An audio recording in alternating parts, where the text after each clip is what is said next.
Il s'est passé des choses du côté des autocamions. Sur 2 roues, un des favoris a dit adieu à l'épreuve.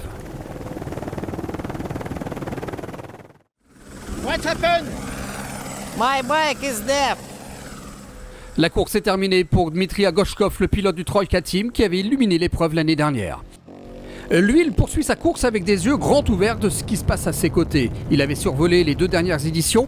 Pour le moment, il est en embuscade. Palander Sulvalseter ne ressent plus aucune douleur au niveau de sa main gauche. Il attend maintenant avec impatience les dunes de demain. Il finit aujourd'hui 5e. À 2 petites secondes seulement d'Harit Gabari. Le Marocain est 4e malgré un manque de puissance de sa machine par rapport aux autres motos qui ont des moteurs injection alors que lui, il a un moteur à carburation classique. Aujourd'hui, il était à fond tout le temps. La magie de ces spéciales de l'Africa Eco Race, c'est qu'il se passe toujours quelque chose et que l'on rencontre des pilotes que l'on connaît un peu moins. Ce fut le cas ce dimanche pour le Portugais Alexandre Azinaich qui s'offre un podium. Il est 3e. Oui, je crois que je fais un bon temps aujourd'hui. Ça m'a bien passé. La navigation, je l'ai fait bien, j'ai pas eu d'erreur. Et j'aime bien ces pistes rapides, sablonnées. Alors, je suis bien aujourd'hui, je me sens bien, ça a bien passé. Pour Gaëv Sella, ça s'est également bien passé. Parti 17e, il a remonté 1 à 1 tous les pilotes pour finir 2e de la spéciale. Il perd certes 3 minutes sur Paolo Cecchi, mais ce n'est pas grave, car il a déjà préparé sa machine pour les dunes. Il a en effet augmenté le couple à bas régime pour bénéficier de plus de puissance afin de franchir les dunes. Enfin, parti 4e, il remonte également des concurrents, 3, et remporte l'étape sans pression particulière. C'est sa 2e victoire en spéciale. C'était pas difficile, tout droit, pas de difficultés.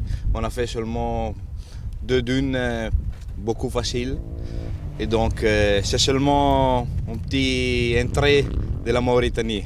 On verra demain que je pense que sera une étape très dure et très difficile. On récapitule donc le classement de cette journée. Victoire de Cecchi devant Sella et Azinaich. Gabari est 4e.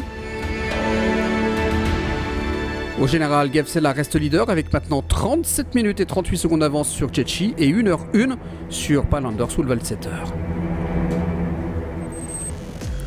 L'image du jour, c'est le numéro d'équilibriste d'Andrei Karginov au volant de son Kamaz, toujours sur le fil du rasoir.